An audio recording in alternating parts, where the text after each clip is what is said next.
Akadosh Baruch Hu, il nous ouvre toutes les portes. Zchut Limoud HaTorah de ce soir. Parashat HaShavua qu'on va faire cette semaine, Parashat Shmini. Et dans Maftir, nous allons lire quelques psukim de Parashat Chukat. Ce sont les psukim qui parlent de Para Adouma.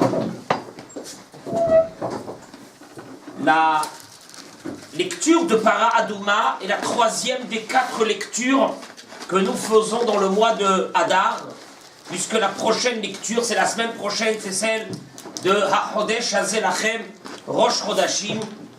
C'est donc pour signifier, la semaine prochaine, pour signifier Rosh Chodesh Nissan. Cette semaine, nous allons lire Parashat de Para Adouma dans Maftir. Il faut savoir que c'est rare que Parashat Shmini et Parashat Para Adouma de la vache rousse se rejoignent comme cette année. C'est pas tout le temps. Et ce qu'il y a de très important, c'est que les deux parachiotes ont un point commun très important qu'on va développer ce soir. Je répète, Para Adouma et la paracha de Shmini, il y a un point commun très important entre ces deux parachiotes. C'est quoi le point commun? Tu dis qu'elles se rejoignent dans quoi? Dans le calendrier? Non, alors là, elles se rejoignent dans le calendrier. C'est-à-dire que ce Shabbat, nous allons ouvrir 2 Sefer Torah. L'un, Parashat Shmini, le deuxième, Parashat Para. Mais pas seulement qu'on va lire les 2 parachiotes, mais c'est que les 2 parachiotes ont un point commun. Lequel? Quel point commun qu'ils ont? C'est que les 2 sujets, celui de cette semaine qui est l'inauguration du Mishkan, comme on va le voir, et la Para Adouma, ont les 2 la même fonction, c'est pardonner la faute du Hegel, la faute du Vaudor. Et on va le développer, Be'ezrat Hashem. Il faut savoir qu'à partir du 25 qui se lève, c'est-à-dire au mois de décembre, 25 qui se lève, le Mishkan est déjà prêt. Il est prêt, et les Bénis Israël voudraient le monter, le 25 qui se lève. Et Hachem il a dit non, vous le mettez dans des boîtes. Jusqu'à quand? Jusqu'à la veille de Pessah. Quand on déballe et on commence à le monter et à le construire la première fois, le 23 Hadar. Le 23 Hadar, c'est dans 2 jours. Le 23 Hadar, dans 2 jours. On va commencer à le monter. Il y a une marloquette dans la Gemara. Est-ce qu'on le montait tous les jours et on le démontait? Non. Il y a qui disent dans la Gemara qu'on le montait tous les jours et on le démontait. Ça va durer 8 jours. 8 jours, on le monte, on passe la journée avec, le soir on le démonte. Le lendemain, on recommence encore à le monter. Il y a qui disent qu'on le démontait 2 fois par jour. Il marque le cas dans la Gemara. En tout cas, qui a servi pendant, donc, le 23 Hadar, dans 3 jours, 23, 24, 25, 26, 27 Hadar, 28, 29 Hadar, Rosh Chodesh. Combien de jours vous avez compté avec moi? 8 jours. Pendant ces 8 jours, qui officie en tant que Kohen Gadol? Moshe Rabbeinu. Il n'y a pas encore de Kohen Gadol. Et Moshe Rabbeinu. À partir du 8e jour, Laurent, c'est quoi le 8e jour? Puisqu'on a compté 23, 24, 25, etc. Rosh Chodesh, Nissan, inauguration du Mishkan. Quand? Vayehi Bayom HaShemini. Le 8e jour. Quoi le 8e jour? Le 8e jour, qui est le jour de l'inauguration du Mishkan, qui est aussi Rosh Chodesh Nissan. Et là, à partir de ce jour-là, il est écrit dans le Passouk, Kara Moshe le Aaron ou Banav ou Ziknei Israël. C'est Aaron et ses enfants et les anciens d'Israël qui, à partir de ce jour-là, vont officier en tant que Kohanim dans le Mishkan. C'est clair? Très bien. Bruchim Abaim. Ah, bon, qu'est-ce qu'il y a? Ma belle-mère. Oh là là. Ouais. Quand tu vois quelqu'un une fois dans l'année, je me lève pour l'embrasser. Mais Julie, non. On ne mérite pas. Il faut venir le mois sans on va aller.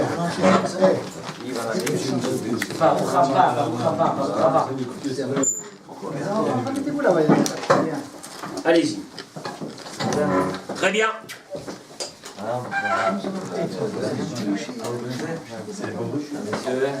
La Gemara dans Maseret. Alors, on vient de commencer, Simon, il y a 3 minutes.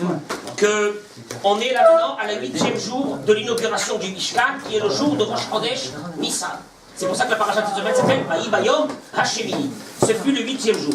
Le 8e jour qui veut dire le jour de Rosh Chodesh Nissan. Et ce 8e jour-là, qui va commencer à servir dans le Mishkan, c'est Aharon HaKohen. Sur ça, la Gemara de Masechet Gittin, on va faire Mincha à la fin. À la fin. On voit qu'on a le temps de toute façon, on va la faire à la fin. La Gemara de Masechet Gittin, elle dit 8 mitzvot ont reçu les béné Israël ce jour-là, le 8e jour.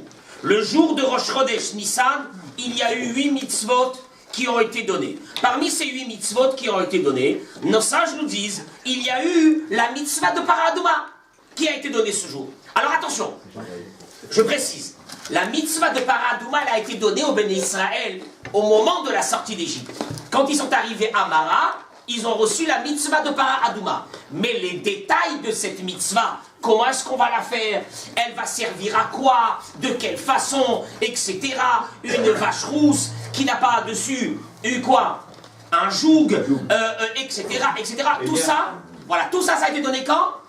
Bayom Hashemini, ce 8e jour. Donc ça rejoint encore que la paracha de cette semaine avec Paraduma. Très bien. Donc, premier lien, c'est que la paracha de cette semaine, Yom HaShemini, le 8e jour, et Paraduma, les deux, ils ont été mis, on va dire, dans le même moment. Deuxième chose, c'est que soit le Mishkan, comme on a dit tout à l'heure, soit la vache rousse, les deux sont venus pour réparer la faute du veau d'or. Le Sforno, il dit, on avait rappelé ça déjà, il m'a l'échet ha'egel. S'il n'y avait pas eu la faute du veau d'or, on n'aurait pas fait le Mishkan. On n'avait pas besoin. Pourquoi? Parce que tout ce que... Hein? Vous avez dit que c'était pas sûr. En tout cas, d'après le Sforno et Rashi, eux, ils vont d'après cette thèse que s'il n'y avait pas eu la faute du veau d'or, Akadosh Baruch Hu, il avait dit dans chaque endroit où c'est que je vais faire entendre mon nom, je serai là-bas, je vais résider. Donc automatiquement, ça veut dire que s'il n'y avait pas eu la faute du veau d'or, on aurait simplement eu dans chaque maison, alors allez-nous, cette histoire du veau d'or, c'était terrible, on aurait eu dans chaque maison la shrina d'Akadosh Baruch Hu. Je vous parle pas que dans chaque maison, on n'aurait pas eu Chas v'Shalom, à Dieu ne plaise la mort, puisqu'on était revenu à un monde qui était avant celui de Adam Arishon, etc., etc. Donc, le monde aurait dû prendre une autre tournure, et malheureusement, tout a été bouleversé avec la faute du veau d'or. Et donc, c'est pour ça qu'Akadosh Baruch Hu, il avait dit, qu'est-ce qu'il a dit à Kadosh Baruch Hu? Il a dit Yavo Zahav Sheba Mishkan, que vienne l'or du Mishkan et pardonne l'or qui a été mis dans la faute du veau d'or. Donc, premier point important, c'est que le Mishkan a été fait pourquoi? Pour pardonner la faute du veau d'or. Nous allons trouver un point commun entre le Mishkan et entre la vache rousse. C'est quoi le point commun? C'est que le Midrash, il dit, c'est quoi cette histoire de la vache rousse? Pourquoi Kadosh Baruch Hu, il a demandé qu'on amène une vache rousse?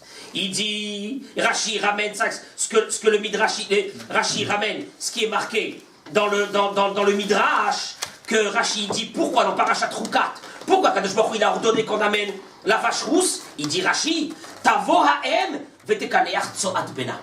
Quand un bébé, il fait des saletés, on amène la mère et elle nettoie les saletés. On est bien d'accord? Et la même chose, qu'elle vienne la mère, ça veut dire la vache rousse, et qu'elle nettoie la faute qu'a fait le fils, qui est le fils, le veau d'or. Donc, la Paraduma est venue pourquoi? Pour réparer la faute du veau d'or. C'est ce qui est marqué dans le Midrash. D'ailleurs, Rashi, il ramène ce qui est marqué dans le Midrash, Veikru elecha. C'est marqué là-bas dans Paraduma qu'on va lire ce Shabbat, dans le 2e Sefer Torah, Veikru elecha. Et qui prennent. Qu'est-ce que ça veut dire qu'ils prennent? Rashi dit qu'il ramène le Midrash qui dit qu'il faut qu'ils amènent pas ça de l'argent de la communauté, ou de l'argent de la synagogue, ou de l'argent du Beth Amikdash, pour acheter la vache rousse qui devait coûter très cher. Mais il fallait que chacun donne, alors donnez Machatzit shekel, mais chacun devait participer à ça. Pourquoi? Il dit le Midrash, comme eux ils ont enlevé leur boucle d'oreille pour faire avec ça le veau d'or, ils amèneront maintenant de leur argent pour pardonner le veau d'or. D'ailleurs, le Midrash il continue, il dit aussi, Temima, il faut qu'elle soit tamim. C'est quoi tamim?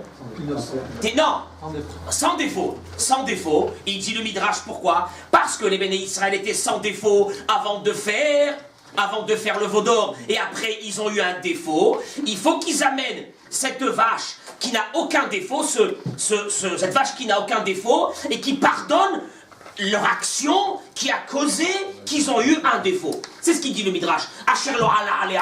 Il faut que cette vache-là, on n'ait jamais mis dessus quoi? Un joug. Pourquoi? Parce que les bénis Israël, en faisant la faute du veau d'or, ils ont enlevé le joug d'Hachem qu'ils avaient sur eux, les mots du Midrash. Et maintenant, il devra amener une vache que jamais il y a eu un joug qui a été mis dessus. Donc, la vache rousse est venue aussi, comme le Mishkan, la même chose, pour pardonner quoi? La faute du veau d'or. Très bien.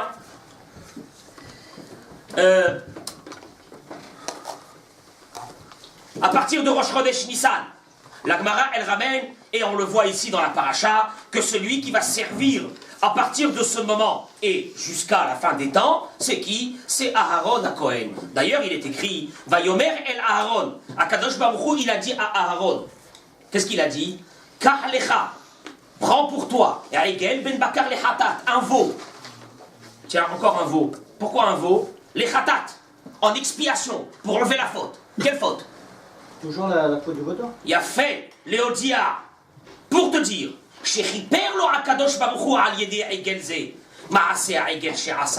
qu'avec ce veau-là, Akadosh Baruch Hu a pardonné à Aaron le veau d'or qu'il avait fait. On est d'accord? Très bien. Donc Aaron devra lui apporter un veau pour pardonner la faute du veau d'or. Vous voyez qu'il y a tout de suite encore un lien avec ce veau. Et alors, qu'est-ce qui se passe maintenant? Regardez qu'est-ce qui est marqué dans la paracha. Ve'el bene Israël tedaber les morts. La suite. Ve'el bene Israël tedaber les morts.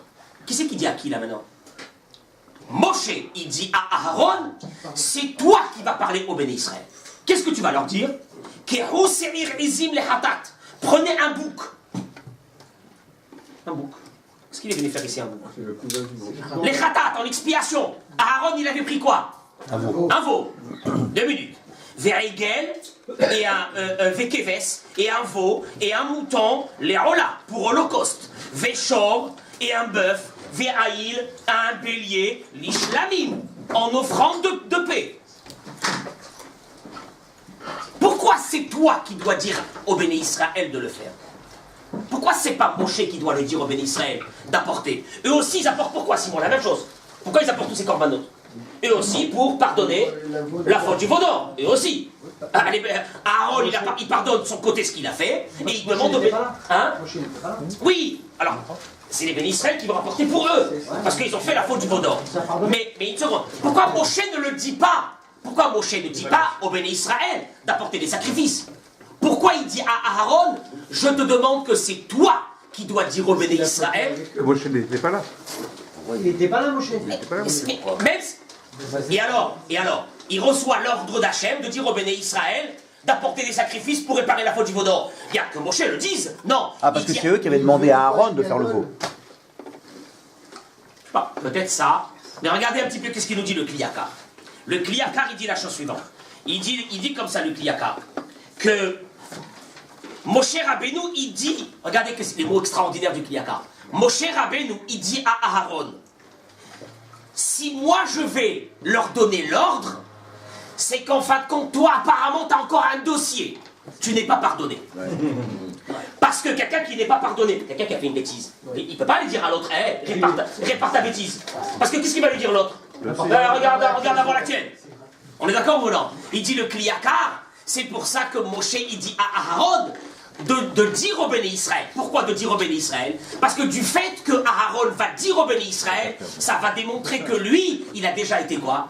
Pardonné. Ça rejoint un peu l'idée, mais dans l'autre sens. Il a été pardonné parce qu'il a été nommé aussi Cohen Gadol. Oui, bah, en tout cas. Il n'a pas participé, Aaron. Attendez, on va voir.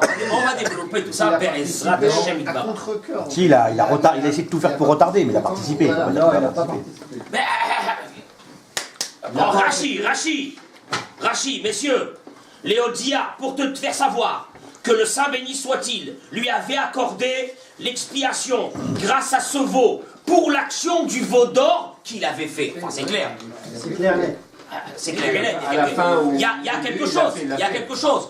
Bien sûr, au niveau de Aaron, comme vous avez dit, Aaron, il a tout fait pour au contraire. Mais bon, l'histoire elle a été là, on va la développer vers Ezrat Hashem. Il n'a pas empêché, il ne l'a pas fait.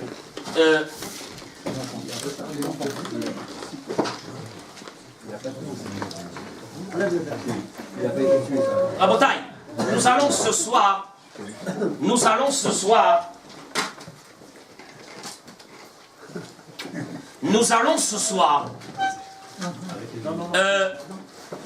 bon, on va ce soir, Be'ezrat Hashem, développer un midrash qui se trouve dans Torah Kohanim, et il va nous faire découvrir quelque chose d'extraordinaire qui s'est passé à ce moment-là. Il commence comme ça, première question, écoutez-moi bien, Rabotai. Il dit comme ça le midrash. Vayomer el Aharon kachlecha egel. Il dit le midrash.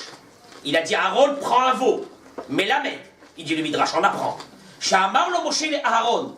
Moshe il a dit à Aaron, Aaron achi, Aaron mon frère. Af al pi shenitratza hamakom lechaper al avonotecha. Dieu, il est déjà d'accord de te pardonner. Il t'a déjà pardonné. Tzarich ata liten le torpiv shel Satan. En fin de compte, Béhémet Aaron, parce que la faute n'est pas très claire. Aaron a déjà été pardonné par Dieu. Akadosh Baruch Hu ne lui en tient pas gré à Aaron d'avoir fait le veau d'or. Mais il lui dit, il faut que tu apportes un veau.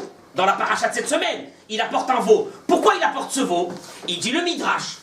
Parce que tu dois mettre dans la bouche du Satan ce veau-là. Shlach doron lefanecha. Les mots du midrash. Amène un cadeau devant toi. Kede shelo tikanes la migdash. Pour ne pas que tu rentres dans le Bet Hamikdash, chez Maïsna Acha, de peur qu'il va te haïr, Beviatra la Mikdash, en rentrant dans le Bet Hamikdash. Donc, il faut comprendre. Non, ça je demande, qu'est-ce qui se passe? Le Midrash, il vient de dire qu'Akadosh Baruch Hu a pardonné à Aaron. On est d'accord ou non? Qu'est-ce que le Satan va venir faire à ce moment-là? Le contraire. Il dit qu'il doit rentrer avec un veau. Si Hasve Shalom, il avait fait une Avera, tu vas me dire, le Satan, il va venir l'accuser. Donc, tu vas lui donner dans la bouche un veau et il va se taire. C'est ça. Mais comme le Midrash nous dit qu'en fait, Akadosh Baruch Hu a déjà pardonné à Aaron sur la faute du veau d'or, qu'est-ce que le Satan peut venir parler? Dire quoi? Une autre faute. Hein? Une autre faute. Quoi, c'est un gars de... C'est un ministre français. Il avait assisté, hein. Il a des dossiers cachés. Il avait assisté. Parle d'Aaron à Cohen. Il était là, il était là-bas. Il avait assisté. Mais la faute a été pardonnée, Simon. Oui, mais... Alors écoutez, ça va vous faire plaisir, Simon. Il dit le Malbim. Satan, il s'est régalé avec le veau d'or. Il a mangé. Il s'est Ça régalé avec ça. Maintenant, Hachem, il a pardonné, d'accord. Mais redonne au Satan maintenant du bon. Pourquoi? Donne-lui du bon. Pourquoi? Pour faire l'équilibre. Pour acheter auprès du Satan. Acheter quoi? Tu m'as fait... Acheter sans silence. On est bien d'accord. Silence de quoi? Il ne peut pas accuser. Silence de quoi? Akadosh Baruch Hu a déjà pardonné à Aaron. Silence de quoi? Il dit le Malbim. Écoutez bien qu'est-ce qu'il dit le Malbim. Quand un homme accède à un pouvoir, vous savez qu'est-ce que les gens ils vont faire? Qu'est-ce qu'ils font les journalistes tout de suite? Ils vont aller chercher les vieux dossiers. Mais les vieux dossiers, il les a déjà réglés lui. Ce sont des dossiers qu'il a eu avec les impôts et j'en sais rien. Il a déjà réglé, il a payé. Mais on va quand même lui faire sortir ces vieux dossiers. Il dit, c'est vrai que Aaron a déjà été pardonné. Mais maintenant Aaron accède, Monsieur Tuitou, à ce qu'un homme, le maximum dans sa vie peut accéder, peut rêver, c'est de se retrouver dans le Kodesh à Kodashim. À ce moment-là, qu'est-ce qu'il va faire le Satan? Il va venir à Kadosh Baruch Hu et dire, attends, je comprends pas, ça va. Il a payé sa dette, mais quand même, il n'a pas fait beaucoup. Il n'a pas voulu faire le veau d'or. Il a fait ou il n'a pas fait? Il a fait, comment tu veux le laisser rentrer dans le Bet Hamikdash? Ça veut dire quoi? Donne-lui à manger, sauter, il reste là-bas dans son coin. Shalom à l'Israël. Mais ça c'est une chose, c'est une notion. Faire taire les mauvaises langues. Voilà, faire taire les mauvaises langues. Mais ça c'est une chose qui se trouve chez qui? Elle se trouve quand une personne... Moi je vous dis la vérité. Quand il y a un ministre ici qui se présente, il faut qu'il soit un grand méchouga. Parce qu'à partir du moment où il est monté, ici ou alors en Israël, c'est pire encore. À partir, voilà, actuellement, voilà, mais ça n'arrêtera jamais. À partir du moment, on va aller chercher les plus vieux dossiers qu'on peut trouver sur quelqu'un. Alors que ce sont peut-être des dossiers qui sont classés, qui sont fermés, qui sont... Tout ce que tu veux. Et essayez de réveiller. Il dit le Malbim, voilà ce qu'il y a. En tout cas, c'est les premiers mots du Midrash. Et Rabotaï, deuxième question du Midrash, ça va être le point central. On a répondu là maintenant avec le Malbim. Maintenant, le Midrash, il continue, et ce deuxième point du Midrash sera le point central du shiur de ce soir. Il dit comme ça, le Midrash. Il continue et il dit: Pourquoi les béné Israël, on leur a demandé d'apporter combien de corbanotes, messieurs? On a dit aux béné Israël d'apporter. À Aaron, on lui a dit d'apporter à Egel, un veau et un bélier. Un veau. Pourquoi le veau? Pour le veau d'or, Khatat, et un bélier pour l'Holocauste. Alors que pour les béné Israël, on leur a demandé un bouc en expiation, Khatat. Et Egel va Keves, un veau et un mouton pour l'Holocauste. Shor va Aïl, un bœuf et un bélier en offrande de paix, l'Ishlamim. Ça fait combien, messieurs? Regardez Rabotaï. Ça, c'est un élève qui m'a fait ça à l'école. Regardez, il est mignon. On visualise très rapidement. Aaron, il avait un veau et un bélier. Les béné Israël, ils avaient un bouc. Bon, ils ont fait la faute du veau d'or, mais leur un veau. Mais un veau en khatat comme Aaron, en khatat. Non, khatat, on leur met quoi? Khatat, ça veut dire la faute. L'expiation de la faute. On leur met quoi? Un bouc. Pourquoi faire un bouc? C'est légalisime. Pourquoi faire? Et le hola, on leur met un veau et un mouton. Shlamim, un bœuf et un bélier. Enfin, si vous regardez Aaron, qu'est-ce qu'on lui a mis? Un veau et un bélier. La balance, elle est... Qu'est-ce qui s'est passé? Il a fait le veau d'or, il a fait le veau d'or. Ils ont fait le veau d'or, ils ont fait le veau d'or. Allez, kiff, la même chose. C'est pas équilibré. 5 pour... C'est pas équilibré. 5 pour 2. Et les mots du Midrash Rabotaï. Écoutez bien, qu'est-ce qu'il dit le Midrash? Il dit le Midrash. Amar Lahem. Il leur a dit à Kadosh Baruch Hu, Atem yesh biyadechem, vous avez dans